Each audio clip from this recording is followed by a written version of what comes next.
Hello my dear friends, welcome to middle class family vlogs. ಎಲ್ಲರೂ ಹೇಗಿದ್ದೀರಾ ಅಂತ comment ಮಾಡಿ ತಿಳಿಸಿ.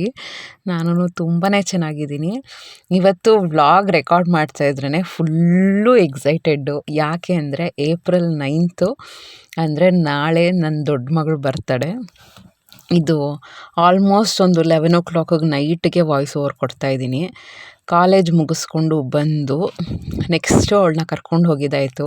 ಅವಳಿಗೆ ಏನೇನು ಬೇಕು ಪೇಸ್ಟ್ರೀಸು ಅದನ್ನೆಲ್ಲ ಆರ್ಡ್ರ್ ಮಾಡಿ, ಮತ್ತು ಚಿಪ್ಸು, ಅವಳ ಫ್ರೆಂಡ್ಸ್ ಎಲ್ಲ ಬರ್ತಿದ್ದಾರೆ, ನಮ್ಮ ರಿಲೇಟಿವ್ಸ್ ಬರ್ತಿದ್ದಾರೆ.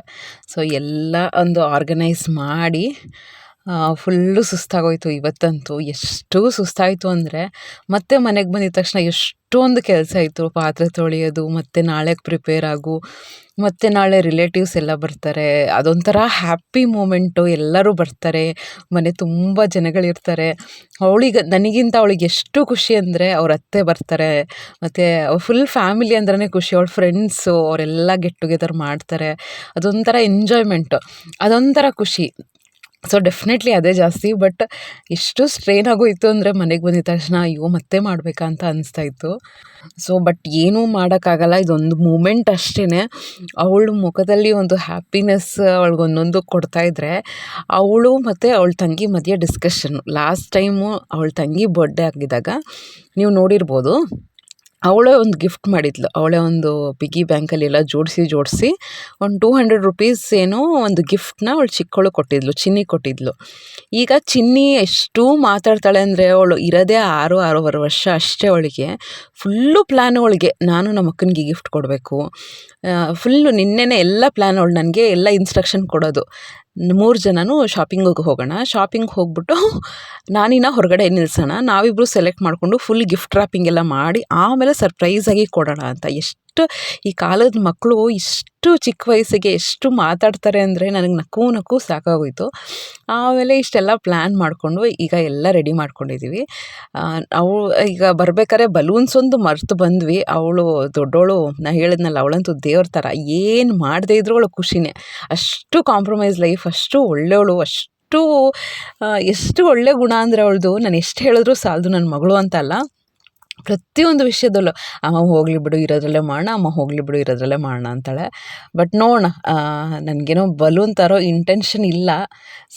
ನಾಳೆ ಬುಧವಾರ ಅಲ್ವಾ, ಸೊ ಬುಧವಾರ ಬಂದು ಅವಳದು ರಿಸಲ್ಟ್ ಡೇ ಜೊತೆಗೆ ಅವಳು ಬರ್ತಡೇ ಏಪ್ರಿಲ್ 9 ಎರಡೂ ಒಟ್ಟೊಟ್ಟಿಗೆ ಇದು ಮಾಡ್ತಾಳೆ. ಬಟ್ ಅದೇ ನಾನು ಎಕ್ಸಾಮ್ ಟೈಮಲ್ಲಿ ನೀವೂ ನೋಡಿರ್ತೀರ, ಪಾಪ ಅವಳು ತುಂಬ ಕಷ್ಟಪಟ್ಟು ಓದಿದ್ಲು. ಈವನ್ ಚಿಕ್ಕವಳಂತೂ ಫುಲ್ ನಂಗೆ ಟಾರ್ಚರ್ ಮಾಡಿ ಓದಿಸಿದ್ದೀನಿ.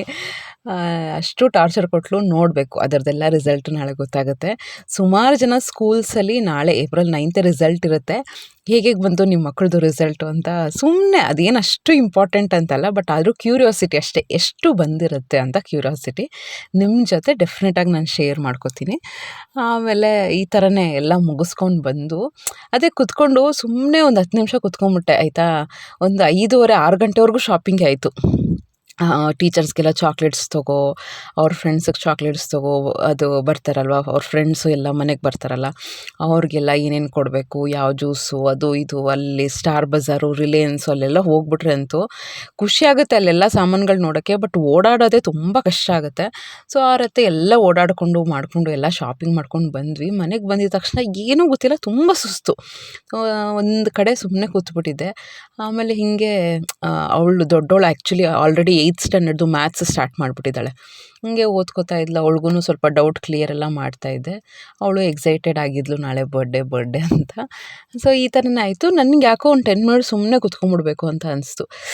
ಏನಿದು ಎಷ್ಟು ಜಂಜಾಟ ಆಗ್ತಾ ಇದೆಯಲ್ಲ ಅಂತ. ಆಮೇಲೆ ನಾನೇ ಅವಳ ಜೊತೆ ಮಾತಾಡ್ತಿದ್ದೆ. ಅವಳು ಎಷ್ಟು ಮೆಚೂರ್ಡಾಗಿ ಥಿಂಕ್ ಮಾಡ್ತಾಳೆ ಅಂದರೆ, ನಾನು ಹೇಳಿದೆ ನಾನಿ ಅಂತ. ಅವಳಿಗೆ ಹೇಳಿದೆ, ಯಾಕೋ ತುಂಬ ಫಿಸಿಕಲಿ ಮತ್ತು ಮೆಂಟಲಿ ಸ್ಟ್ರೇನ್ ಆಗ್ತಾಯಿದೆ ನನಗೆ, ಆ ಥರ ಈ ಥರ ಅಂತ ಅಂದ್ಲು. ಆಮೇಲೆ ಅವಳು ಹೇಳಿದ್ಲು, ಇಲ್ಲಮ್ಮ ನೀನು ನಿಜ ತುಂಬ ಸ್ಟ್ರೇನ್ ಮಾಡ್ಕೋತಾ ಇದೆಯಾ, ರೆಸ್ಟ್ ತಗೋ. ಯಾಕೆಂದರೆ ಬೆಳಗ್ಗೆ 4 ಗಂಟೆಗೆ ಎದ್ದೇಳೋದು, ಮತ್ತು ಅದೇನೋ ಎಕ್ಸಾಮಿಗೆ ಪ್ರಿಪೇರ್ ಆಗೋದು. ಅವಳಂದ್ಲು ಎಲ್ಲನೂ ಇಂಪಾರ್ಟೆಂಟು, ಬಟ್ ಹೆಲ್ತ್ಗೆ ಅಂತ ಯಾವುದೂ ಇಂಪಾರ್ಟೆಂಟ್ ಅಲ್ಲ. ಅವಳೆಷ್ಟು ನನಗೆ ಫ್ರೆಂಡ್ಲಿಗೆ ಅಡ್ವೈಸ್ ಮಾಡ್ತಾಳೆ ಅಂದರೆ ತುಂಬ ಖುಷಿಯಾಗುತ್ತೆ ನನಗೆ. ಅಮ್ಮ, ಹೆಲ್ತ್ಗಿಂತ ಯಾವುದೂ ಇಂಪಾರ್ಟೆಂಟ್ ಅಲ್ಲ ನಿನಗೆ. ಅವಳು ನನಗೆ ಗೊತ್ತು ನಾನು ಎಷ್ಟು ಕಷ್ಟಪಟ್ಟಿದ್ದೀನಿ, ಅದು ಇದು ಅಂತ ಎಲ್ಲ ಗೊತ್ತು. ಅವಳು ನೀನು ಎಷ್ಟು ಕಷ್ಟಪಟ್ಟಿದ್ಯಾ ಅಂತ ಗೊತ್ತು. ಪ್ರತಿ ಸರಿನೂ ಏನೋ ಒಂದು ಗೋಲ್ ಅಚೀವ್ ಮಾಡಿದ್ರೇ ಸಕ್ಸಸ್ಸು ಅಂತಲ್ಲ. ನೀನು ಆಲ್ರೆಡಿ ಸಕ್ಸಸ್ ಆಗಿದೆಯಾ ಅಮ್ಮ, ಎಷ್ಟು ಚೆನ್ನಾಗಿ ನೋಡ್ಕೋತಾ ಇದೆಯಾ, ಮನೆ ಮೇಂಟೈನ್ ಮಾಡ್ತಿದ್ಯಾ, ಸ್ವಲ್ಪ ನೀನು ರೆಸ್ಟ್ ತಗೋ, ಸುಮ್ಮನೆ ಮಲ್ಕೊಂಬಿಡು, ಏನೂ ಮಾಡೋಕ್ಕೆ ಹೋಗಬೇಡ, ನಾನು ಕಿಚನೆಲ್ಲ ಕ್ಲೀನ್ ಮಾಡ್ತೀನಿ ಅಂತ. ಎಷ್ಟು ಅಂದರೆ ಅವಳಿಗಿನ್ನ ನೀವು ನಂಬಲ್ಲ, 7th ಸ್ಟ್ಯಾಂಡರ್ಡು ಪಾಸಾಗಿ 8ಗೆ ಹೋಗ್ತಾ ಇದ್ದಾಳೆ ಅಂದರೆ ಎಷ್ಟು ಮೆಚುರಿಟಿ ಕಾಲದ ಮಕ್ಕಳಿಗೆ ಅಂತ ನನಗನ್ನಿಸ್ತು. ಹೌದಲ್ವಾ? ಆಲ್ಮೋಸ್ಟ್ ಈಗ ನೋಡಿ, ನನಗೆ ಆಗ್ತಾ ಇರಲಿಲ್ಲ ಆ್ಯಕ್ಚುಲಿ ಮಾಡೋಕ್ಕೇ, ಗೊತ್ತಿಲ್ಲ, ಫುಲ್ಲು ಸ್ಟ್ರೈನು. ಬೆಳಗ್ಗೆ 4 ಗಂಟೆಗೆ ಇದ್ದಿದ್ದು ಕಂಟಿನ್ಯೂಸ್ ಒಂದಾದ್ಮೇಲೆ ಒಂದು ಕೆಲಸ. ಆಮೇಲೆ ಕ್ಲೀನಿಂಗ್ ಇಟ್ಕೊಂಡ್ಬಿಟ್ಟಿದ್ದೀನಿ ನಾನು. ಒಂದು ಸೆಕ್ಷನ್ ಕ್ಲೀನ್ ಮಾಡೋಣ, ಮತ್ತು ಹೊಸ ಮನೆಗೆ ಶಿಫ್ಟ್ ಆಗಬೇಕು ಅಂದರೆ ಏನೋ ಒಂದು ಇದಾಗೋಗುತ್ತೆ. ಎಲ್ಲ ಇದ್ದಿದ್ದೆಲ್ಲ ಎತ್ಕೊಂಡು ಹೋಗೋಕೆ ನಂಗೆ ಇಷ್ಟ ಇಲ್ಲ. ಅರ್ಧಕ್ಕರ್ಧ ಸಾಮಾನು ಇಲ್ಲೇ ಬಿಟ್ಟು ಹೋಗೋಣ. ಮೇಂಟೆನೆನ್ಸ್ ಸ್ವಲ್ಪ ಈಸಿ, ಕಡಿಮೆ ಸಾಮಾನು ಇದ್ದಷ್ಟು ಮೇಂಟೆನೆನ್ಸ್ ಸ್ವಲ್ಪ ಕಡಿಮೆ ಆಗುತ್ತೆ. ಆದಷ್ಟು ಹಂಗೆ ಮಾಡೋಣ ಅಂತ ಆ ಥರ ಅನ್ಕೋತಾ ಇದ್ದೆ ಕೂತ್ಕೊಂಡು. ಈ ಥರ ಎಲ್ಲ ಕೆಲಸಗಳನ್ನ ಇದು ಮಾಡ್ಕೊಂಡಿದ್ದೀನಲ್ಲ, ಅದಕ್ಕೆ ತುಂಬ ಸುಸ್ತಾಗ್ತಿತ್ತು. ಸೊ ಅದಕ್ಕೆ ಅವಳು ಆ ಥರ ಅಂತಿದ್ಲು. ನನಗಂತೂ ಎಷ್ಟು ಮೆಚೂರ್ಡಾಗಿ ಮಾತಾಡ್ತಾಳೆ ಅಂದರೆ, ಮಕ್ಕಳೇ ಒಂಥರ ಫ್ರೆಂಡ್ಸ್ ಥರ. ಈ ಥರ ಇರೋನ ಒಬ್ಬರು ನಾವು ನನಗೆ ಏನು ಅಂದರೆ, ಲೈಫಲ್ಲಿ ಒಬ್ಬರನ್ನ ನಮ್ಮ ಜೊತೆ ಎಷ್ಟು ಕ್ಲೋಸ್ ಆಗಿರಬೇಕು ಅಂದರೆ, ನನಗೆ ಯಾವಾಗ್ಲೂ ಅಷ್ಟೇ, ಯಾರ ಜೊತೆನೋ ಒಬ್ಬರ ಜೊತೆ ನಾನು ಯಾವುದೇ ಫಿಲ್ಟ್ರ್ ಇಲ್ದಂಗೆ ಮಾತಾಡಬೇಕು ಅನ್ನಂಗೆ ಇಷ್ಟ ನನಗೆ. ಅಂದರೆ ನಮಗೇನು ಅನಿಸುತ್ತೋ ಅದು, ಡೆಫಿನೆಟ್ಲಿ ರೆಸ್ಪೆಕ್ಟ್ ಇಲ್ಲದೆ ಆ ಥರ ಅಲ್ಲ ನಾನು ಹೇಳೋದು. ಏನೋ ಒಂದು ಥಿಂಕ್ ಮಾಡಿದೆ ಆರಾಮಾಗಿ ಒಂದು ಕಂಫರ್ಟ್ ಝೋನು ಆ ಥರ ಇರಬೇಕು ಅಂತ ಅನಿಸ್ತಾ ಇರುತ್ತೆ. ಬಟ್ ತುಂಬ ಜನಗಳಿಗೆ ಅದು ಸಿಗಲ್ಲ ಆ್ಯಕ್ಚುಲಿ. ಈಗ ಎಷ್ಟೇ ಇದು ಮಾಡಿದ್ರು ಕೂಡ ಹಸ್ಬೆಂಡ್ ಹತ್ರನೂ ಒಂದು ಲೈನ್ ಆಫ್ ಕಂಟ್ರೋಲ್ ಇರುತ್ತೆ, ಮಕ್ಳ ಹತ್ರನೂ ಅಷ್ಟೇ. ಎಷ್ಟೋ ವಿಷಯಗಳನ್ನ ಮಾತಾಡಬಾರ್ದು, ಹಸ್ಬೆಂಡ್ ವಿಷಯಗಳು ಅಷ್ಟೇ ಒಂದು ಲಿಮಿಟಲ್ಲೇ ಮಾತಾಡ್ತಾ ಇರಬೇಕು. ಇಷ್ಟೇ ನಾವು ಎಕ್ಸ್ಪ್ರೆಸ್ ಮಾಡಿದ್ರು 100% ನಾವು ಹೇಳ್ಕೊಂಡ್ರು ಕೂಡ ಏನೋ ಒಂದು ಲೈನ್ ಆಫ್ ಕಂಟ್ರೋಲ್ ಅನ್ನೋದು ಇದ್ದೇ ಇರುತ್ತೆ. ಎಸ್ಪೆಷಲಿ ನಾವು ಫ್ರೆಂಡ್ಸ್ ಹತ್ರ ರ್ಯಾಪೋ ಇರುತ್ತೆ. ಮತ್ತು ಫ್ರೆಂಡ್ಸ್ ಹತ್ರನೂ ಅಷ್ಟೇ ಹೇಳ್ಕೊಂಬಿಟ್ರೆ ಎಲ್ಲನೂ ಎಲ್ಲೆಂದ್ರಲ್ಲೇ ಹೋಗುತ್ತೋ, ಎಲ್ಲಿ ಅವ್ರು ಟ್ರಸ್ಟ್ ಬ್ರೇಕ್ ಮಾಡ್ತಾರೋ, ಇಂಥದ್ದೆಲ್ಲ ಇರುತ್ತೆ. ಸೊ ನಾನು ಹೇಳಿದ್ದೀನಿ ನನ್ನ ಫ್ರೆಂಡ್ ವಿಷಯದಲ್ಲೇ, ಅವಳೇನೋ ಟ್ರಸ್ಟ್ ಇಟ್ಟು ನನ್ನ ಫ್ರೆಂಡಿಗೆ ಹೇಳಿದ್ಲು, ಅದನ್ನು ಅವಳು ಲೀಕ್ ಮಾಡಿ ಅದೆಲ್ಲ ದೊಡ್ಡ ಇಶ್ಯೂ ಆಗಿತ್ತು. ಸೊ ಆ ಥರ ನಮಗೂ ಅನಿಸ್ತಾ ಇರುತ್ತೆ. ಎಲ್ಲ ನನಗೆ ಅನಿಸಿದೆಲ್ಲ ಒಬ್ರ ಹತ್ರ ಹೇಳ್ಕೋಬೇಕು ಅಂತ ಅನಿಸ್ತಾ ಇರುತ್ತೆ. ಬಟ್ 99% ಆ ಥರ ಚಾನ್ಸಸ್ ತುಂಬ ಕಡಿಮೆ. ನಮ್ಗಂಥವ್ರು ಸಿಕ್ಕೋದು ಅದಕ್ಕೇ ನಮಗೆ ನಮ್ಮ ಎಮೋಷನ್ಸು, ನಮ್ಮ ಥಾಟ್ಸ್ನ ಕಂಟ್ರೋಲ್ ಮಾಡೋಕ್ಕೆ ಬರಬೇಕು ಅಂತ ನನಗೆ ಅನ್ನಿಸ್ತಾ ಇತ್ತು. ನನಗೆ ಪರ್ಸ್ನಲಿ ಇವತ್ತು ಅನಿಸಿದಷ್ಟೇ, ನಾವು ಎಷ್ಟು ಬೇಗ ಆ ಸ್ಯಾಚುರೇಷನ್ ಲೆವೆಲ್ನ ರೀಚ್ ಆಗಿಬಿಡ್ತೀವಿ. ಇಲ್ಲ, ನನ್ನ ಲೈಫು ಈ ಥರ ಇರುತ್ತೆ. ಯಾರು ಈಗ ನೋಡಿ, ನಾನು ಪ್ರಾಕ್ಟಿಕಲಾಗಿ ಮಾತಾಡ್ತಿದ್ದೀನಿ, ಯಾರೂ ಕೆಟ್ಟವರಲ್ಲ ನಮ್ಮ ಸುತ್ತಮುತ್ತಲು. ಏನೋ ಸಿಚುವೇಶನ್ಸಿಂದ ಏನೋ ಇದು, ಮ್ಯಾಕ್ಸಿಮಮ್ ಎಲ್ಲರೂ ಒಳ್ಳೆಯವರಾಗಿರ್ತಾರೆ, ಆಯಿತಾ. ಬಟ್ ನಮಗೂ ನಾವು ಮೆಚೂರ್ಡಾಗಿ ಥಿಂಕ್ ಮಾಡಬೇಕು ಅಂದರೆ ಅನಿಸಿದ್ದೆಲ್ಲ ಹೇಳ್ಕೋಬೇಕು, ಆ ಥರ ಎಲ್ಲ ಆಗಲ್ಲ. ಅದನ್ನು ನಾವು ಅಕ್ಸೆಪ್ಟ್ ಮಾಡಿಕೊಂಡು ಲೈಫ್ನ ಲೀಡ್ ಮಾಡೋದೇ ಒಂದು ಮೆಚುರಿಟಿ ಅಂತ ನನಗೆ ಆಮೇಲೆ ರಿಯಲೈಸ್ ಆಗ್ತಾಯಿತ್ತು. ಇಲ್ಲ, ನಂಗೆ ಅನಿಸ್ತಾಯಿತ್ತು, ನನಗೆ ಒಬ್ರ ಹತ್ರ ಹೋಗ್ಬಿಟ್ಟು, ಈಗ ನಂಗೆ ದೊಡ್ಡವಳ ಹತ್ರನೂ ನಾನು ತುಂಬ ಹೇಳ್ಕೊಳಕ್ಕಾಗಲ್ಲ, ನನಗೆ ಈ ಥರ ಆಗ್ತಿದೆ, ಎಲ್ಲ ಕಮಿಟ್ಮೆಂಟ್ಸು ಅದು ಇದು. ಪಾಪ ಅವಳು ಏಜಿಗಳು ಮಾತಾಡ್ತಿರೋದೇ ಹೆಚ್ಚು, ತುಂಬ ತಲೆ ಕೆಡಿಸ್ಕೊಬೇಡಮ್ಮ, ಆರಾಮಾಗಿರೋ ಅಂತ ಪಾಪ ಅವಳು ಫಿಸಿಕಲಿ ಹೆಲ್ಪ್ ಮಾಡಿ ಒಂದು ಮಾರಲ್ ಸಪೋರ್ಟ್ ಕೊಟ್ಟಳು. ಹಾಗಂತ ಅವಳ ಏಜಿಗೆ ನಾನು ತುಂಬ ಹೇಳಿದ್ರು ಸರಿ ಹೋಗಲ್ಲ. ಸೊ ಅದಕ್ಕೆ ನಾನು ಅವಳ ತೊಡೆ ಮೇಲೆ ಮಲಗಿದ್ದೆ, ಸ್ವಲ್ಪ ಹೊತ್ತು ಹಾಗೆ ಮಲ್ಕೊಂಡು ಅವಳ ತಲೆ ಮಸಾಜ್ ಎಲ್ಲ ಮಾಡಿದ್ಲು. ಆಮೇಲೆ ನಾನೇ ರಿಲ್ಯಾಕ್ಸ್ ಆದೆ. ಇಲ್ಲ, ನಾನೇ ಈಗ ನೋಡಿ ಇದೆಲ್ಲ ಕಮಿಟ್ಮೆಂಟ್ಸ್ ನಂದು, ಯಾರೂ ಹೇಳಿರಲಿಲ್ಲ ಆ್ಯಕ್ಚುಲಿ. ನನ್ನ ಹಸ್ಬೆಂಡ್ ಆಗಲಿ, ನಮ್ಮ ಅತ್ತೆ ಆಗಲಿ, ನನ್ನ ಮನೇಲಿ ಯಾರೂ ಹೇಳಲ್ಲ, ನೀನು ಈ ಥರ ಸ್ಟ್ರೈನ್ ಮಾಡ್ಕೊ, ಈ ಕೆಲಸ ಈ ಟೈಮ್ಗೆ ಮಾಡು, ಹೀಗೆ ಮಾಡು ಅಂತ ಯಾರೂ ಹೇಳಲ್ಲ ಆ್ಯಕ್ಚುಲಿ. ನಂದದು, ನಾನು ಕಮಿಟೆಡ್ ಆಗಿರಬೇಕು. ಆಮೇಲೆ ವಾಕಿಂಗು ಬಿಡಬಾರ್ದು, ನಾನು ವಾಕಿಂಗು ಮಾಡಬೇಕು, ಈ ಥರದ್ದೆಲ್ಲ ಒನ್ಸ್ ಇನ್ ಅ ವೈಲ್, ಆಯಿತಾ. ನಾನು ಹೇಳ್ತದೆ ನನಗೆ ಅರ್ಥ ಆಗುತ್ತೆ. ಒನ್ಸ್ ಇನ್ ಅ ವೈಲ್ ನಾವು ಸ್ವಲ್ಪ ಬ್ರೇಕ್ ಬೇಕು ಅಂತ ಅನಿಸುತ್ತೆ. ಏನೂ ಮಾಡಬಾರ್ದು, ಏನೂ ಮಾಡದೆ ಆರಾಮಾಗಿ ಸುಮ್ಮನೆ ಕೂತ್ಬಿಡ್ಬೇಕು. ಏನೋ ತಿನ್ನಬೇಕು ಅಂತಲೂ ಅನಿಸಲ್ಲ ಆ್ಯಕ್ಚುಲಿ. ಏನೋ ಒಂದು ಮಿನಿಮಮ್ ಏನೋ ಒಂದು ತಿನ್ಕೋಬೇಕು ಆರಾಮಾಗಿ ಇದ್ಬಿಡ್ಬೇಕು. ನಮ್ಮ ಥಾಟ್ಸ್ ಜೊತೆ ನಾವಿರಬೇಕು, ಟೈಮ್ ಸ್ಪೆಂಡ್ ಮಾಡಬೇಕು. ಎಷ್ಟು ಅನಿಸುತ್ತೆ ಗೊತ್ತಾ. ಇವತ್ತು ಈ ವಿಡಿಯೋ ನೋಡಿದ ತಕ್ಷಣ ನೀವು ಹೋಗಿ, ನಿಮ್ಗೇನು ಇಷ್ಟ, ನೀರು ಇಷ್ಟನಾ, ಇಲ್ಲಾಂದರೆ ಬ್ಲ್ಯಾಕ್ ಟೀ ಇಷ್ಟ, ಬ್ಲ್ಯಾಕ್ ಕಾಫಿ ಇಷ್ಟ, ಟೀ ಕಾಫಿ ಏನು ಇಷ್ಟನೋ ಆ ಒಂದು ಕಪ್ಪು, ಇಲ್ಲಾಂದರೆ ತಣ್ಣಗಿರೋ ನೀರು ಇಟ್ಕೊಂಡು ಒಂದು ಕಿಟಕಿ ಪಕ್ಕನೋ ಅಥವಾ ಒಂದು ಚೇರ್ ಮೇಲೋ, ನಿಮ್ಮ ಫೇವ್ರೆಟ್ ಪ್ಲೇಸ್ ಅಂತ ಇರುತ್ತಲ್ಲ, ಅಲ್ಲಿ ಕೂತ್ಕೊಂಡು ಯೋಚನೆ ಮಾಡ್ತೀರಿ, ಹೆಂಗಾಗ್ತಿದೆ ನನ್ನ ಲೈಫು, ಏನು ಕತೆ ಅಂತ ಗೊತ್ತಾಗುತ್ತೆ ನಮಗೆ. ಆ್ಯಕ್ಚುಲಿ ಎಷ್ಟು ಜಂಜಾಟ ಲೈಫು ಅಂದರೆ, ಥಿಂಕ್ ಮಾಡೋಕ್ಕೆ ಟೈಮ್ ಇರಲ್ಲ. ಅಷ್ಟೊಂದು ಕೆಲ್ಸಕ್ಕೆ ಹೋಗು ಬಾ, ಮನೆ ಕೆಲಸ ಮಾಡು, ಮಕ್ಳಿಗೆ ಓದಿಸು, ನೆಕ್ಸ್ಟ್ ಡೇ ಪ್ರಿಪೇರ್ ಆಗು, ಮತ್ತೆ ಹೋಗು, ಮತ್ತೆ ಇದು ಮಾಡು. ಈವನ್ ಯೂಟ್ಯೂಬ್ದು ಅಷ್ಟು ಈಸಿ ಅಲ್ಲವೇ ಅಲ್ಲ. ಕುತ್ಕೊಂಡು 1.5 ಗಂಟೆ ಟೈಮು, ಅದು ಏನಾದರೂ ಅರ್ಧ ಗಂಟೆ ಕುಕ್ ಮಾಡ್ತೀವಿ ಅಂದರೆ ವೀಡಿಯೋ ಮಾಡ್ಕೊಂಡು ಮಾಡೋಷ್ಟರಲ್ಲೇ 1 ಅವರ್ ಆಗೋಗುತ್ತೆ, 1.25 ಗಂಟೆ ಟೈಮ್ ಆಗುತ್ತೆ. ಸೊ ಅದನ್ನು ಮಾಡಬೇಕು, ವೀಡಿಯೋ ಮಾಡಬೇಕು ಅಂದರೆ ನನಗೆ 4 ಗಂಟೆಗೆ ಎದ್ರೂ ಸಾಲಲ್ಲ ಅದು. ಕೆಲವು ಸತಿ 3:45ಗೆ ಎದ್ದಿರ್ತೀನಿ. ನನಗೆ ಒಂದು ಮೂಮೆಂಟಲ್ಲಿ ಬೇಕಾ ಇಷ್ಟೊಂದೆಲ್ಲ ಬೇಕಾ ಅಂತ ಅನಿಸುತ್ತೆ. ಕೆಲವು ಸತಿ ಅದಕ್ಕೆ ಪಾಸ್ ತೊಗೊಂಡ್ಬಿಡ್ತೀನಿ, ಒಂದೊಂದು ದಿನ ನಾನು ವೀಡಿಯೋನೇ ಹಾಕಲ್ಲ. ಕೆಲವು ಸತಿ ಕಂಫರ್ಟ್ ಝೋನಿಂದ ಹೊರಗಡೆನೇ ಬಂದರೆ ಅಲ್ವಾ ಏನೋ ಒಂದು ಅಚೀವ್ ಮಾಡೋಕ್ಕೆ ಸಾಧ್ಯ. ನಾನೇ ಪುಷ್ ಮಾಡ್ಕೊತಾ ಇರ್ತೀನಿ, ನನ್ನನ್ನು ನಾನೇ ಮೋಟಿವೇಶನ್ ಮಾಡ್ಕೊತಾ ಇರ್ತೀನಿ, ಇಲ್ಲ ನಾನು ಮಾಡಬೇಕು, ನನ್ನ ಕೈಲಾಗುತ್ತೆ. ಬಟ್ ಯಾವ ಮೂಮೆಂಟಲ್ಲೂ ನಾನು ಹೆಲ್ತಿಗೆ ಮಾತ್ರ ಕಾಂಪ್ರಮೈಸ್ ಮಾಡ್ಕೊಳಕ್ಕೆ ಹೋಗಲ್ಲ. ಗೊತ್ತಾಗ್ಬಿಡುತ್ತೆ ನನಗೇನಾದ್ರು ತುಂಬ ರೆಸ್ಟ್ ಬೇಕು ಅಂದರೆ ನಾನು ಲಿಟ್ರಲಿ ಎಲ್ಲರಿಂದನೂ ಬ್ರೇಕ್ ತೊಗೊಂಡ್ಬಿಡ್ತೀನಿ. ಈವನ್ ಸ್ಕೂಲಿಂದನೂ ಕಾಲೇಜಿಂದನೂ ಆಯಿತು, ಒಂದು CL ಇರುತ್ತೆ, ರಜೆ ಹಾಕ್ಬಿಡ್ತೀನಿ, ಒಂದು ಸಿಂಪಲ್ ಅಡುಗೆ ಮಾಡಿಬಿಡ್ತೀನಿ, ನನ್ನ ಜೊತೆ ನಾನು ಟೈಮ್ ಸ್ಪೆಂಡ್ ಮಾಡ್ತೀನಿ. ಆ ಒಂದು ದಿನ ನಾವು ಬ್ರೇಕ್ ತೊಗೋತೀವಲ್ವ, ಅದು ಎಷ್ಟೋ ದಿನಕ್ಕೆ ಎನರ್ಜಿ ಡಬಲ್ ಮಾಡಿಬಿಡುತ್ತೆ. ಯಾವಾಗಲೂ ನನಗೆ ಇವತ್ತು ಆ ಥರ ಲಿಟ್ರಲಿ ನಂಗೆ ಅನಿಸ್ತು. ಆಯಿತಾ, 6 ಗಂಟೆಗೆ ಬಂದು ನೀವು ನಂಬಲ್ಲ, ನನಗೆ 9 ಗಂಟೆ 10 ಗಂಟೆವರೆಗೂ ನನಗೇನೂ ಮಾಡಬೇಕು ಅಂತ ಅನಿಸ್ಲಿಲ್ಲ. ಸುಮ್ಮನೆ ಕೂತಿದ್ದೆ, ಮಕ್ಕಳ ಜೊತೆ ಮಾತಾಡ್ತಿದ್ದೆ, ದೊಡ್ಡೋಳ ಜೊತೆ ಮಾತಾಡ್ತಿದ್ದೆ, ಏನು ಪ್ಲ್ಯಾನ್ಸು, ಹೀಗೆ ನಾನು ಯಾವ ಕೆಲಸನೂ ಮಾಡಿಲ್ಲ. ಆಯಿತಾ, ಆಮೇಲೆ ಒಂದು 10 ಗಂಟೆ ಮೇಲೆ ಸ್ವಲ್ಪ ಹಾಗೆ ರಿಜುನವೇಟ್ ಆಯಿತು ಎನರ್ಜಿ, ಅಂದರೆ ಎನರ್ಜಿ ಬೂಸ್ಟ್ ಆಯಿತು. ಹೌದಪ್ಪ, ನಾನು ಮಾಡಬೇಕು, ಮತ್ತು ನಾಳೆ ಬರ್ಡನ್ ಆಗುತ್ತೆ ಅಂದ್ಕೊಂಡು ನಿಧಾನಕ್ಕೆ ಎದ್ದೆ. ಅವರೇ ತಿನ್ಕೊಂಡ್ರು. ಅಡುಗೆ ಎಲ್ಲ ನೀಟಾಗಿ ಬೆಳಗ್ಗೆನೇ ಎಲ್ಲ ಮಾಡಿಟ್ಟಿದ್ದೆ. ಸೊ ಹೆಂಗಿದ್ರು ಕಿಚನ್ನ ಕ್ಲೀನ್ ಮಾಡಿದ್ಲು ಅವಳು. ನೆಕ್ಸ್ಟ್ ಡೇಗೆ ಎಲ್ಲ ಮೆನು ಬರ್ಕೊಂಡೆ, ರಿಲೇಟಿವ್ಸ್ ಬರ್ತಾರೆ, ಈ ಥರ ಸೆಲೆಬ್ರೇಷನ್ಸ್ ಮಾಡಬೇಕು, ಹಾಗೆ ಹೀಗೆ ಅಂತ. ನನಗೆ ಇನ್ನೊಂದು ಏನಕ್ಕೆ ಇಷ್ಟು ಬರ್ಡೇ ಸ್ಪೆಷಲ್ಲು ಅಂದರೆ, ಈ ಮನೇಲಿ ನಾವು ಈಗಿರುವಂಥ ಮನೇಲಿ ಇದು ನಮ್ಮ last celebration. Next may be ಇನ್ 1.5 ಮಂತಲ್ಲಿ ನಾವು ಹೊಸ ಮನೆಗೆ ಹೊರಟೋಗ್ತೀವಿ. ಸೊ ಅದಕ್ಕೇ ನನಗೊಂಥರ ಎಮೋಷನ್. ಇಷ್ಟು ವರ್ಷ ಇಲ್ಲಿದ್ದಿದ್ದು ಈ ಕ್ವಾರ್ಟರ್ಸಲ್ಲಿ, ಆಲ್ಮೋಸ್ಟ್ ಒಂದು 15 ವರ್ಷ ಇದೇ ಕಾಲೋನಿಯಲ್ಲಿ ಇದ್ದಿದ್ದು. ಸೊ ಇಲ್ಲಿ ಇದ್ದು ಒಂಥರ ಎಮೋಷನ್ಸ್ ಬಿಲ್ಡ್ ಆಗಿರುತ್ತೆ, ಒಂದೊಂದು ನೂಕ್ ಆ್ಯಂಡ್ ಕಾರ್ನರ್ ಆಫ್ ಮನೆ. ಸೊ ಪ್ರತಿಯೊಂದೂ ಅಷ್ಟೊಂದು ಮೆಮೊರೀಸ್ ಇರುತ್ತೆ ನಮಗೆ. ನಮ್ಮ ಮಕ್ಕಳು ಬೆಳೆದಿರೋದಿರ್ಬೋದು, ನಾನು ಓದಿರೋದಿರ್ಬೋದು, ಒಂದೊಂದು ಜಾಗನೂ ನನಗೆ ಅಷ್ಟು ಮೆಮೊರೀಸು. ನನ್ನ ಚಿಕ್ಕವಳು ಬೆಳೆದಿರೋದಿರ್ಬೋದು, ಅವಳಿಗೆ ಜೋಲಿ ಹಾಕಿರೋದಿರ್ಬೋದು, ಪ್ರತಿಯೊಂದೂ. ಅವಳು ಹುಟ್ಟಿದ್ದು ಪ್ರತಿಯೊಂದು ಈ ಕಾಲೋನಿಲೇ, ಚಿಕ್ಕವಳು ಹುಟ್ಟಿದ್ದು ಎಲ್ಲ ಈ ಕಾಲೋನಿಲೇ ಆಗಿದ್ದು. ಸೊ ಈ ಕಾಲೋನಿನ ಬಿಟ್ಟು ಹೋಗ್ತಾ ಇದ್ದೀವಿ ಅಂದರೆ ಸೊ ಅನಿಸುತ್ತೆ, ಪ್ರತಿಯೊಂದು ಒಂದು ಮೆಮೊರಿನ ಮೂಮೆಂಟ್ಸ್ ಮಾಡ್ಕೋಬೇಕು ಅಂತ ಅನಿಸ್ತಾಯಿತ್ತು. ಅದಕ್ಕೇ ಸ್ವಲ್ಪ ಸ್ಪೆಷಲಾಗಿ ಮಾಡೋಣ ಅಂತ ಅಂದ್ಕೊಂಡು. ಬಟ್ ಈ ದೊಡ್ಡವಳಿಗೆ ಹೆಂಗೆ ಅಂದರೆ, ಅವ್ನು ಹೇಳಿದ್ನಲ್ಲ, ಅವಳು ದೇವತೆ, ಅವಳು ಯಾವುದೂ ಓವರಾಗಿ ಮಾಡಬಾರ್ದು. ಅವಳಿಗೆ ಏನು ಜಾಸ್ತಿ ಬೇಡಮ್ಮ, ಸಿಂಪಲ್ಲಾಗಿ ಮಾಡೋಣ. ಅವಳಿಗೇನು ಅಂದರೆ, ಅವಳಿಗೆ ಜನಗಳಿಷ್ಟ, ಅವಳಿಗೆ ಜನಗಳ ಬಳಕೆ ತುಂಬ ಚೆನ್ನಾಗಿದೆ. ಫ್ರೆಂಡ್ಸು ಕೊಡೋದು ಅಂದರೆ ಸಿಕ್ಕಾಪಟ್ಟೆ ಇಷ್ಟ ಅವಳಿಗೆ. ಅವ್ರ ಅತ್ತೆ ಬರಬೇಕು, ಅವಳು ಹೇಳಿದ್ದೆ ಅಷ್ಟು, ನಮ್ಮ ಅತ್ತೆ ಫ್ಯಾಮಿಲಿ ಬರಬೇಕು. ಆಮೇಲೆ ಅವ್ರ ಅಮ್ಮಮ್ಮನ ಫ್ಯಾಮಿಲಿನೂ ಕರೆದ್ರು. ಬಟ್ ಹುಷಾರಿಲ್ಲ, ನಮ್ಮ ತಮ್ಮನ ಮಗನಿಗೆ ಹುಷಾರಿಲ್ಲ. ಅವ್ರು ಬರ್ತಾರೋ ಇಲ್ವೋ ಶೋರ್ ಇಲ್ಲ, ಅಮ್ಮನೋ ಅಪ್ಪ. ಕರೆದಿದ್ದೀನಿ, ನೋಡಬೇಕು ಬರ್ತಾರೋ ಇಲ್ವೋ ಗೊತ್ತಿಲ್ಲ. ಪ್ರಾಬಬಲಿ ಬರೋ ಚಾನ್ಸಸ್ ತುಂಬ ಕಡಿಮೆ. ಬಟ್ ಇವರು ನಮ್ಮ ಹಸ್ಬೆಂಡ್ ಅವ್ರ ಅಕ್ಕ ಅಂತೂ ಡೆಫಿನೆಟಾಗಿ ಬರ್ತಾರೆ, ಫುಲ್ ಫ್ಯಾಮಿಲಿ. ನೆಕ್ಸ್ಟ್ ಅವ್ರ ಫ್ರೆಂಡ್ಸು, ಇಲ್ಲಿ ಕಾಲೋನಿ ಫ್ರೆಂಡ್ಸು ಎಲ್ಲರೂ ಬಂದೇ ಬರ್ತಾರೆ. ಸೊ ಆ ರೀತಿ ಅನಿಸುತ್ತಲ್ಲ ಒನ್ಸ್ ಇನ್ ಎ ವೈಲ್, ಏನಪ್ಪ ಲೈಫ್ ಹೀಗೆ ಅಂತ. ಸೊ ಇವತ್ತಿನ ವ್ಲಾಗಲ್ಲಿ ನಾನು 2 ರೆಸಿಪಿ ತೋರಿಸ್ತೀನಿ ಫ್ರೆಂಡ್ಸ್. ಎಷ್ಟು ಚೆನ್ನಾಗಿತ್ತು ಅಂದರೆ, ಈಗ ಸೀಸನ್ನು ಬ್ರಾಕೊಲಿದು, ಆಯಿತಾ, ಎಷ್ಟು ಫ್ರೆಶ್ಶಾಗಿ ಬ್ರಾಕೊಲಿ ಸಿಗುತ್ತೆ. ಅದನ್ನು ತೊಗೊಂಡು ಕಟ್ ಮಾಡಿ, ಕ್ಲೀನ್ ಮಾಡಿ, ಕಟ್ ಮಾಡಿ, ತುಂಬ ದಂಟೆಲ್ಲ ತೊಗೊಳಕ್ಕೆ ಹೋಗಬೇಡಿ. ಜಸ್ಟ್ ನಾವು ಕಾಲಿಫ್ಲವರ್ ಹೇಗೆ ಕಟ್ ಮಾಡ್ತೀವಿ ಅದೇ ಥರ ಕಟ್ ಮಾಡಿ, ಒಂದು ಉಪ್ಪು ನೀರಲ್ಲಿ ಹಾಕಿ ಇಟ್ಬಿಡಿ. ಬಿಸಿನೀರು ಹಾಕ್ಬಿಟ್ಟು ಉಪ್ಪು ಹಾಕ್ಬಿಟ್ಟು ಅದನ್ನು ಒಂದು 1/4 ಗಂಟೆ ಬಿಟ್ಬಿಡಿ. ನೆಕ್ಸ್ಟು ನಾನು ಸ್ಟಾರ್ಟಿಂಗ್ ತೋರಿಸಿದ್ನಲ್ಲ ಈ ಎಲೆ, ಎಸ್ಪೆಷಲಿ ಈಗ ನನಗೆ ಒಂದು ಅಂಗಡೀಲಿ ಸಿಕ್ಕಿದ್ದು. ಇದು ಪಲಾವ್ ಎಲೆನೋ ಅಥವಾ ಬಿರಿಯಾನಿ ಎಲೆನೋ ಅಂತಾರ ಗೊತ್ತಿರ, ಸಣ್ಣ ಉದ್ದುದ್ದ ಇರುತ್ತೆ, ಒಳ್ಳೆ ಏನು ಹುಲ್ ಥರ ಇರುತ್ತೆ. ಅದನ್ನು ಕಟ್ ಮಾಡಿ ಇಟ್ಟಿದ್ದಾರೆ.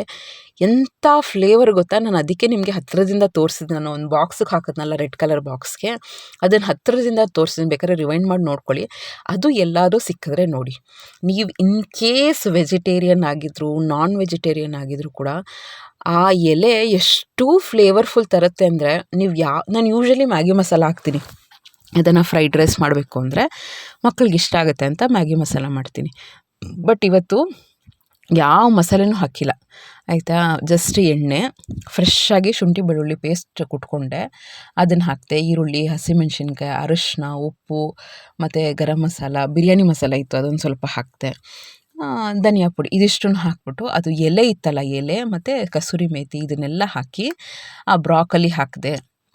ಅದನ್ನೆಲ್ಲ ಚೆನ್ನಾಗಿ ಫ್ರೈ ಮಾಡಿ ಉದುದ್ರಾಗಿ ಮಾಡ್ಕೊಂಡಿರುವಂಥ ಅನ್ನಕ್ಕೆ ಉಪ್ಪು ಅದು ಇದು ಎಲ್ಲ ಹಾಕ್ಬಿಟ್ಟು ಫ್ರೈಡ್ ರೈಸ್ ಬೇಸಿಕ್ ಹೆಂಗೆ ಮಾಡ್ತಾರೋ ಅದನ್ನು ಮಾಡಿದೆ. ಟೇಸ್ಟ್ ಎಷ್ಟು ಚೆನ್ನಾಗಿ ಬಂದಿತ್ತು ಅಂದರೆ ಬೇಸಿಕ್ ಮಸಾಲೆ ಜಸ್ಟು ಶುಂಠಿ ಬೆಳ್ಳುಳ್ಳಿ ಪೇಸ್ಟು, ಗರಂ ಮಸಾಲ, ಬಿರಿಯಾನಿ ಮಸಾಲ.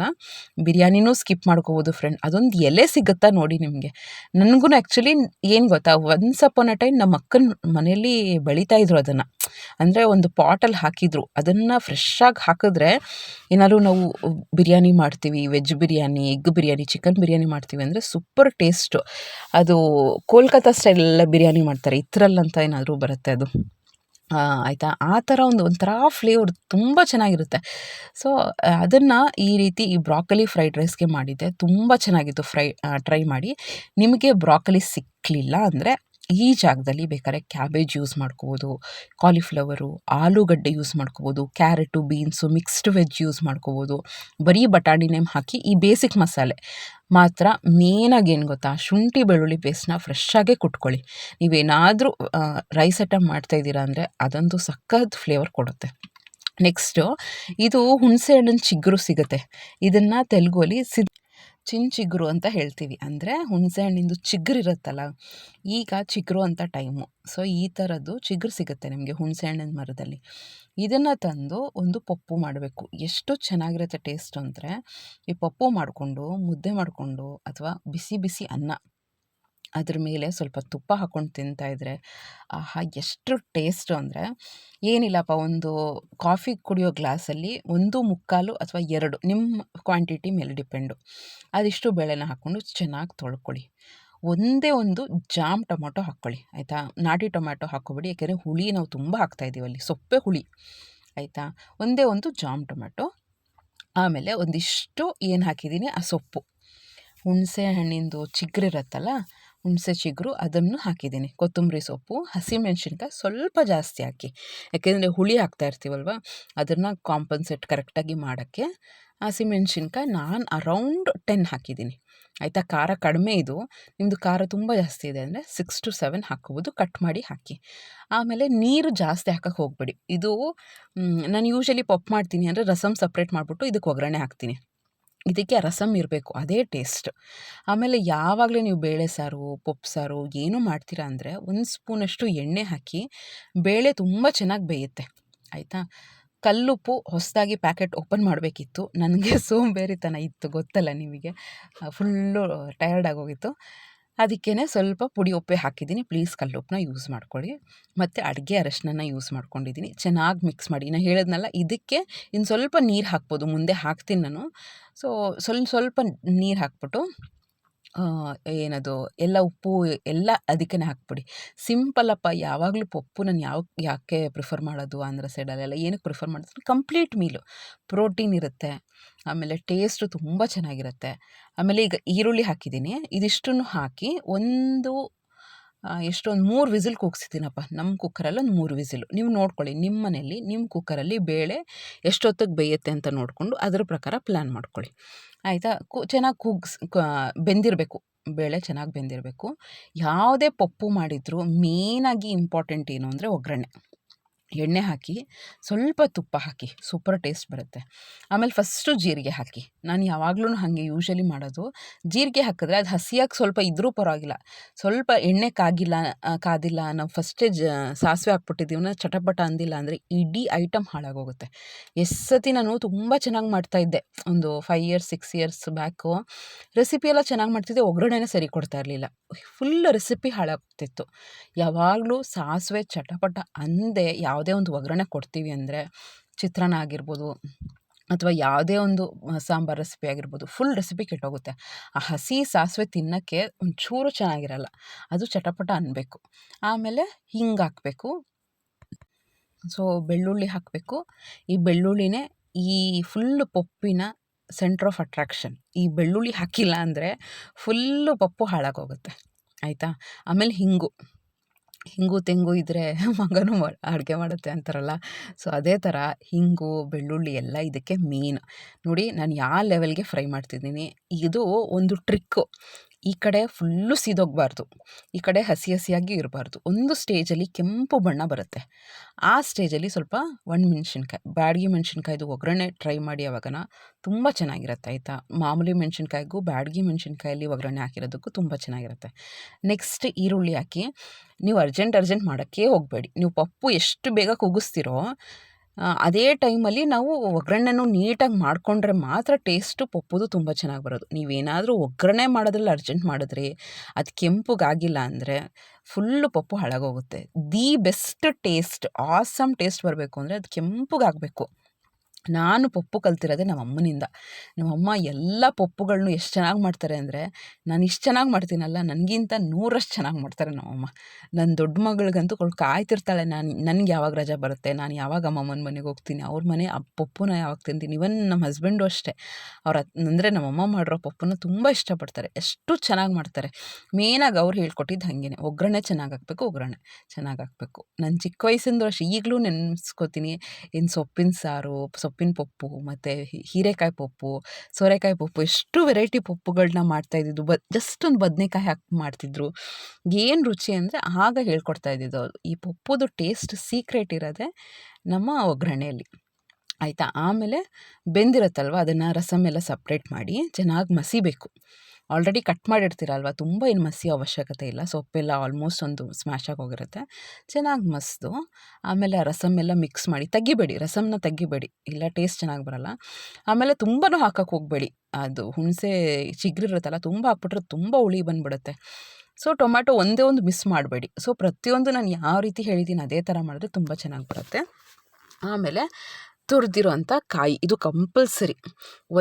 ಇದು ಒಂಥರ ಸ್ವೀಟ್ನೆಸ್ಸು ಕೊಡುತ್ತೆ, ಅದು ಹುಳಿ ಇರುತ್ತಲ್ವ, ಒಂಥರ ಚೆನ್ನಾಗಿರುತ್ತೆ. ಆಮೇಲೆ ಬೆಲ್ಲ, ಒಂದು ಚಿಕ್ಕ ಪೀಸ್ ಬೆಲ್ಲ ಹಾಕಿದ್ದೀನಿ, ಅದು ಕ್ಲಿಪ್ಪಿಂಗ್ಸ್ ಮಿಸ್ ಆಗಿದೆ, ಅದನ್ನು ಮಿಸ್ ಮಾಡೋಕ್ಕೆ ಹೋಗಬೇಡಿ. ಉಪ್ಪು, ಹುಳಿ, ಖಾರ ಎಲ್ಲ ಕರೆಕ್ಟಾಗಿದೆಯಾ ನೋಡ್ಕೊಳ್ಳಿ. ಸ್ವಲ್ಪ ಉಪ್ಪನ್ನ ಕಡಿಮೆನೇ ಹಾಕಿರ್ತೀನಿ, ಯಾಕೆ ಅಂದರೆ ಬೆಂದಿರಲ್ಲ, ಹುಳಿ ಬೇರೆ ಇರುತ್ತೆ ಮತ್ತು ಬೇಳೆ ಬೇರೆ ಇರುತ್ತೆ. ಸೊ ಎಲ್ಲಿ ಬೇಳೆ ಬೇಯಲ್ಲ ಅಂತ ನಾನು ಸ್ವಲ್ಪನೇ ಹಾಕಿರ್ತೀನಿ. ಇನ್ನು ಸ್ವಲ್ಪ ನೋಡಿ, ಈ ಸ್ಟೇಜಲ್ಲಿ ಸ್ವಲ್ಪ ಚೆಕ್ ಮಾಡ್ಕೊಳ್ಳಿ, ಖಾರ ಎಲ್ಲ ಕರೆಕ್ಟಾಗಿದೆಯಾ. ಖಾರ ಕಡಿಮೆ ಇತ್ತು ಅಂದರೆ ಸ್ವಲ್ಪ ಖಾರದ ಪುಡಿ ಹಾಕ್ಕೋಬೋದು, ಯಾಕಂದರೆ ನಾವು 10 ಹಾಕಿದ್ವಲ್ಲ, ಖಾರ ಕರೆಕ್ಟಾಗಿತ್ತು. ಬಟ್ ನನಗೆ ಸ್ವಲ್ಪ ಉಪ್ಪೇನೋ ಕಡಿಮೆ ಅಂತ ಅನಿಸ್ತು, ಅದಕ್ಕೆ ಸ್ವಲ್ಪ ಉಪ್ಪನ್ನು ಆ್ಯಡ್ ಮಾಡಿದೆ. ಆಮೇಲೆ ಚೆನ್ನಾಗಿ ಕುದಿಸ್ಬೇಕು, ಒಂದು 4-5 ನಿಮಿಷ ಒಂದು ಮೀಡಿಯಮ್ ಫ್ಲೇಮಲ್ಲಿ ಚೆನ್ನಾಗಿ ಕುದಿಸಿದ್ರೆ ಸೂಪರಾಗಿರುವಂಥ ಪಪ್ಪು ರೆಡಿ ಆಗುತ್ತೆ. ನೋಡಿ ಫ್ರೆಂಡ್ಸ್, ಇದನ್ನು ಬಿಸಿ ಬಿಸಿ ಮುದ್ದೆ ಜೊತೆ ತುಪ್ಪ ಹಾಕ್ಕೊಂಡು ತಿಂತಾಯಿದ್ದು, ಜೊತೆಗೆ ಬಿಸಿ ಅನ್ನಕ್ಕೆ ಎಷ್ಟು ಚೆನ್ನಾಗಿರುತ್ತೆ ಅಂದರೆ, ಇದೊಂದು ಸೀಸನ್ನು. ಅದೇನೋ ಗೊತ್ತಿಲ್ಲ, ನಮ್ಮ ಹಳ್ಳೀಲಿ ನಮ್ಮ ಅತ್ತೆ ಅವರೆಲ್ಲ ಇರ್ತಾರಲ್ಲ, ಆ ಹಳ್ಳೀಲಿ ಇದೇ ಪಪ್ಪನ್ನ ಮಾಡಿದ್ರೆ ಎಷ್ಟು ಟೇಸ್ಟ್ ಇರುತ್ತೆ ಅಂದರೆ, ಇದಕ್ಕಿಂತ ಒಂದು ಎಷ್ಟೋ ಪಟ್ಟು ಟೇಸ್ಟ್ ಚೆನ್ನಾಗಿರುತ್ತೆ. ಅದೇನು ನೀರು ಎಫೆಕ್ಟೋ ಅಥವಾ ನೇಚರ್ ಎಫೆಕ್ಟೋ ಗೊತ್ತಿಲ್ಲ, ಅಷ್ಟೂ ಚೆನ್ನಾಗಿರುತ್ತೆ. ಸೊ ಇಲ್ಲಿ ಸ್ವಲ್ಪ ಪೊಲ್ಯೂಷನ್ನು ಅದು ಇದು ಅಂದ್ಕೊಂಡು ಇದನ್ನು ಟ್ರೈ ಮಾಡ್ಬೋದು. ನೋಡಿ, ಎಲ್ಲನ ಸಿಕ್ಕಿದ್ರೆ ಟ್ರೈ ಮಾಡಿ. ಮಾತ್ರ ವಿಟಮಿನ್ ಸಿಯಲ್ಲಿ ತುಂಬ ಜಾಸ್ತಿ ಇದು ಹುಣಸೆ ಹಣ್ಣಿಂದು ಚಿಗುರು, ಹುಣಸೆ ಹಣ್ಣು, ಹುಣಸೆಕಾಯಿ, ಹುಳಿ ಅಂಶ ಎಲ್ಲ ವಿಟಮಿನ್ ಸಿಯಲ್ಲಿ ತುಂಬ ಜಾಸ್ತಿ.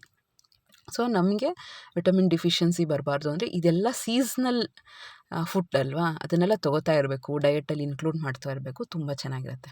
ಸೊ ಇದನ್ನು ಟ್ರೈ ಮಾಡಿ. ಮತ್ತು ಕ್ಯಾಪ್ಸಿಕಮ್ ಅಂತೀನಿ, ಬ್ರೋಕೊಲಿ ಫ್ರೈಡ್ ರೈಸನ್ನು ಟ್ರೈ ಮಾಡಿ, ತುಂಬ ಚೆನ್ನಾಗಿರುತ್ತೆ. ಸೊ ಹೋಪ್ ಈ ವಿಡಿಯೋ ಇಷ್ಟ ಆಗಿದೆ ಅಂದ್ಕೊಳ್ತೀನಿ. ಸೊ ನೀವು ಅಷ್ಟೇ ಆದಷ್ಟು ಬೇಗ ನಮ್ಮ ಲೈಫಲ್ಲಿ ಎಷ್ಟು ಬೇಗ ನಾವು ಮೆಚುರಿಟಿ ತಂದ್ಕೋತೀವೋ, ನಮಗೆ ನಾವೇ ನಮ್ಮ ಲೈಫ್ನ ಆರಾಮಾಗಿ ಲೀಡ್ ಮಾಡ್ಕೋಬೋದು ಅಂತ ನನಗಿವತ್ತು ರಿಯಲೈಸೇಷನ್ ಆಗ್ತಿತ್ತು. ಏಕೆಂದರೆ ತುಂಬ ಸ್ಟ್ರೇನ್ ಆದಾಗ ಸಾಕಪ್ಪ ಅಂತ ಅನಿಸ್ಬಿಡುತ್ತೆ. ಆಗ ಒಂದು ಸ್ಮೈಲು, ಒಂದು ಕನ್ಸೋಲಿಂಗ್ ಯಾರೋ ಒಬ್ರು ಇರ್ತಾರೆ, ಆ ಥರ ಇದ್ಬಿಟ್ರೆ ಅಂತೂ ಮತ್ತೆ ಕಿಕ್ ಸ್ಟಾರ್ಟ್ ಮಾಡ್ಕೋಬೋದು ಲೈಫಲ್ಲಿ. ಎಲ್ರಿಗೂ ಅನಿಸುತ್ತೆ, ಅದೇನು ಎಲ್ಲರೂ ಏನು ರೋಬೋಗಳಲ್ಲ, ಎಲ್ರಿಗೂ ಅನಿಸುತ್ತೆ ಸಾಕಪ್ಪ ಸುಸ್ತಾಗ್ತಾಯಿದೆ, ನಮಗೆ ಬ್ರೇಕ್ ತೊಗೊಳ್ಳೋಣ ಅಂತ ಅನಿಸುತ್ತೆ. ಆ ಟೈಮಲ್ಲಿ 1 ದಿನ 2 ದಿನ ಬ್ರೇಕ್ ತೊಗೊಂಡು ಮತ್ತೆ ಕಿಕ್ ಸ್ಟಾರ್ಟ್ ಮಾಡಿಕೊಂಡು, ಇದು ನೆವರ್ ಎಂಡಿಂಗ್ ಜಾಬ್ ನಮ್ಮದು ವುಮೆನ್ಸ್. ಎಸ್ಪೆಷಲಿ ನಾನು ಥಿಂಕ್ ಮಾಡ್ತಾಯಿದ್ರೆ ನೆವರ್ ಎಂಡಿಂಗು. ನಾವೆಷ್ಟು ಮೋಟಿವೇಟೆಡ್ ಆಗಿ ಎಷ್ಟನ್ನ ಸ್ಮಾರ್ಟಾಗಿ ಕೆಲಸ ಮಾಡ್ಕೋತೀವೋ ಅಷ್ಟೇ ಒಳ್ಳೆಯದು. ಸೊ ಇನ್ಮೇಲೆ ಇನ್ನೂ ಸ್ಮಾರ್ಟಾಗಿ ಮಾಡ್ಕೋಬೇಕು ಅಂತ ಅಂದ್ಕೊಂಡಿದ್ದೀನಿ. ಸೊ ಹೋಪ್ ಈ ವಿಡಿಯೋ ಇಷ್ಟ ಆಗಿದೆ ಅಂದ್ಕೊಳ್ತೀನಿ. ಇಷ್ಟ ಆಗಿದ್ರೆ ಹೊಸದಾಗಿ ನೋಡ್ತಾ ಇದ್ದರೆ ಸಬ್ಸ್ಕ್ರೈಬ್ ಮಾಡಿಕೊಂಡು ಲೈಕ್ ಮಾಡಿ, ಶೇರ್ ಮಾಡಿ, ಕಮೆಂಟ್ ಮಾಡಿ. ಸ್ಮಾರ್ಟಾಗಿ ಹೌಸ್ ವೈಫ್ ಆಗಿ, ಸ್ಮಾರ್ಟ್ ವೈಫ್ ಆಗಿ. ನಮಸ್ಕಾರ.